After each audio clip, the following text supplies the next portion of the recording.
Olá! Bora conversar sobre um assunto que é super comum, mas que, vamos combinar, ainda gera muita dúvida e até um certo constrangimento. As chamadas patologias orificiais. Mas calma, o nosso objetivo aqui é justamente descomplicar, trazer informação de um jeito claro para mostrar que, entendendo o que acontece, tudo fica mais simples e principalmente tratável. Então vamos lá?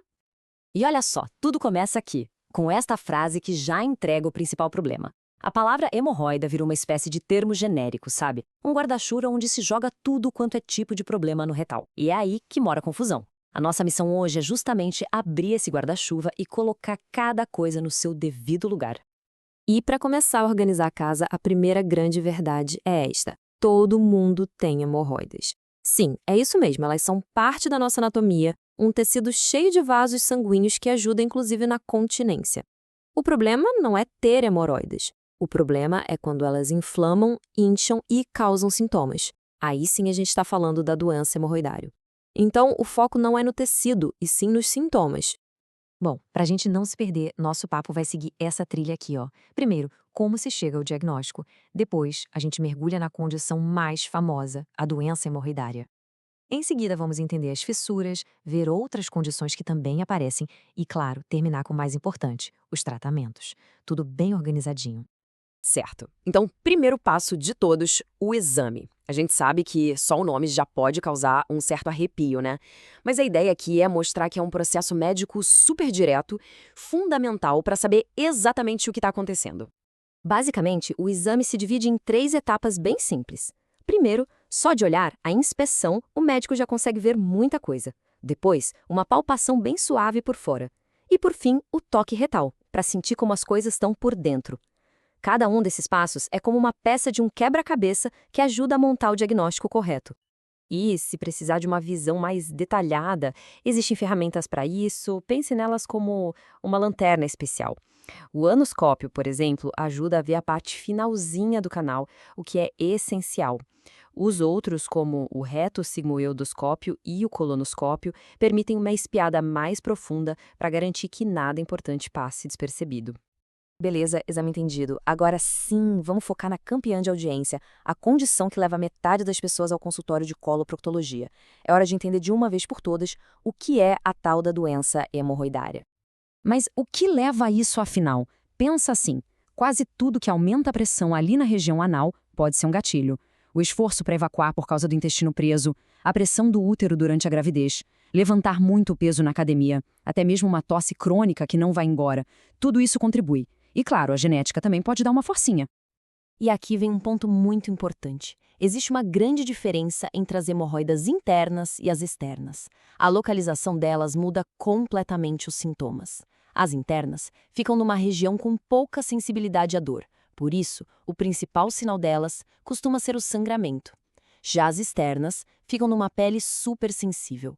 Então, quando elas dão problema, a dor pode ser bem intensa, principalmente se formar um coágulo. Falando das internas, elas são classificadas em 4 graus, dependendo do quanto elas saem para fora. É bem fácil de entender.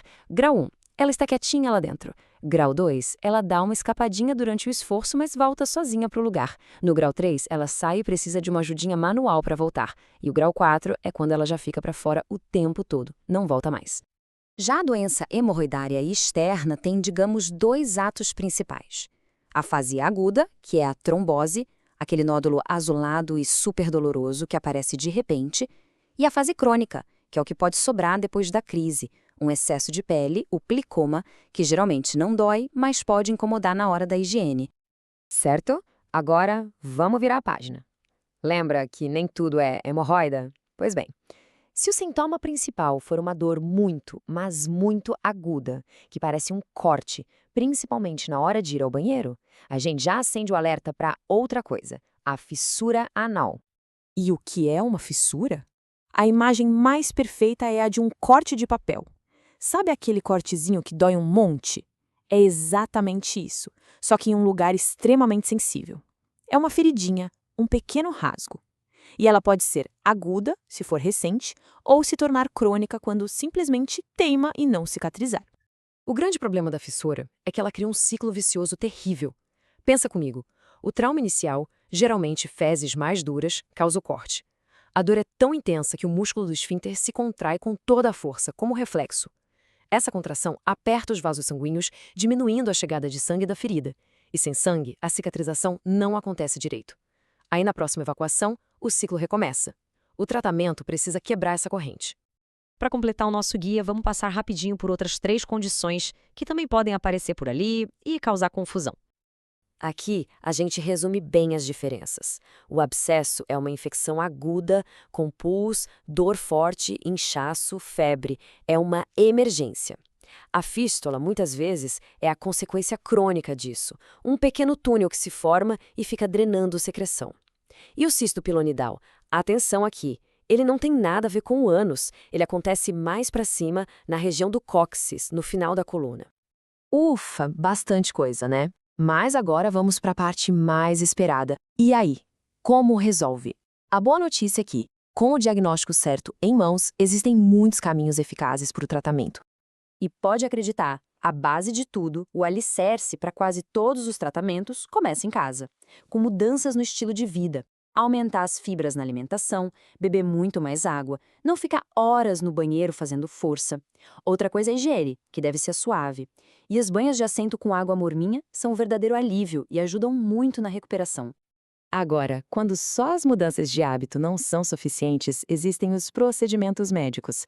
Para as hemorroidas mais leves, por exemplo, a ligadura elástica é uma ótima opção. No caso das fissuras crônicas, a cirurgia pode relaxar aquele músculo que fica contraído, permitindo a cicatrização. E para as hemorroidas mais avançadas, a remoção cirúrgica, a hemorroidectomia, é o tratamento definitivo. E a gente encerra com essa pergunta para reflexão. O nosso corpo se comunica, ele dá sinais. Dor, sangramento, inchaço, desconforto. O ponto principal de toda essa conversa é não ignorar esses sinais e, acima de tudo, não se autodiagnosticar. A ideia aqui foi trazer um pouco de clareza para que, ao notar qualquer um desses sintomas, a pessoa se sinta mais informada e segura para buscar um profissional, ter o diagnóstico correto e encontrar o caminho para ficar bem.